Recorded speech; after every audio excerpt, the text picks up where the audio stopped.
Hey guys, and welcome back. Today we're going to be going over how to make the top 5 most popular border styles in Roblox. For those unfamiliar, border styles is what fills in your map, so you don't just have like a base plate and then people can fall off the sides. And in my opinion, it gives more of a landscape and overall vibe to your games. You don't have to have borders when you make a game, but if you are interested in making them, stay tuned. I'll show you guys and tell you all my opinions about each border style. What's good, what's bad, what's easy, what's hard, everything you're going to need to know. Let's go. Now for border style number 1, I'll call this the bare minimum. The pros, of course, are it's super easy to make, you don't need Blender, and it'll take you about 3 seconds. The cons is it's super blocky, it's not really gonna make your game stand out, and if you do want to make them more complex and more standing out with unions, well, they're gonna become a bit unoptimized. So for the bare minimum style, you just bring in a block or a cylinder and put a slightly larger block or cylinder on top. This will give you a very simple border style,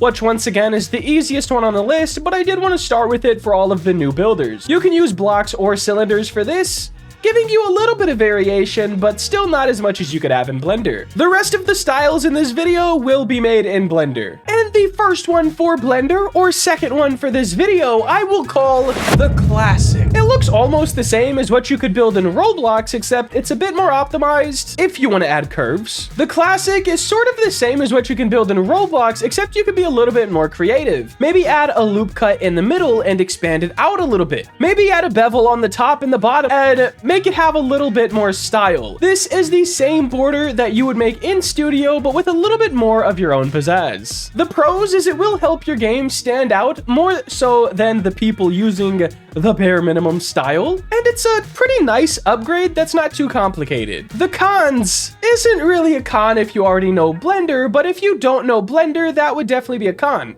I know it's very daunting to try to learn a new program. I mean, I bought Substance Painter like a year and a half ago and used it once. Yeah, you know. Up next, we have the Sim Wave. This is like taking over Roblox. It's practically the same border, but there's a zigzag in the middle. I have these in some of my games right now. Honestly, this style is pretty much taken over Roblox, and you don't really see any of the other ones anymore. So it was cool when it kind of got introduced, but at this point, it's kind of played out. Which I'm currently building a game with it, meaning my game's played out. Oh, I didn't really think about that.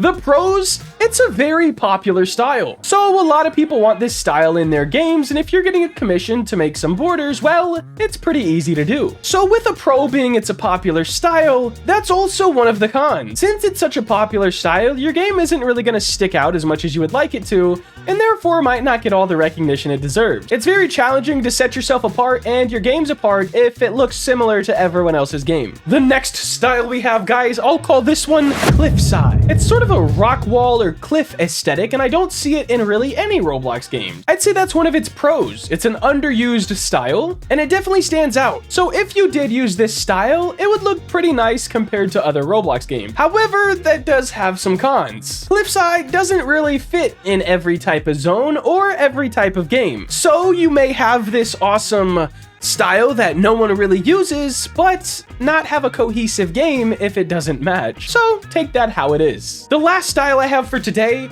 I call Out the Box.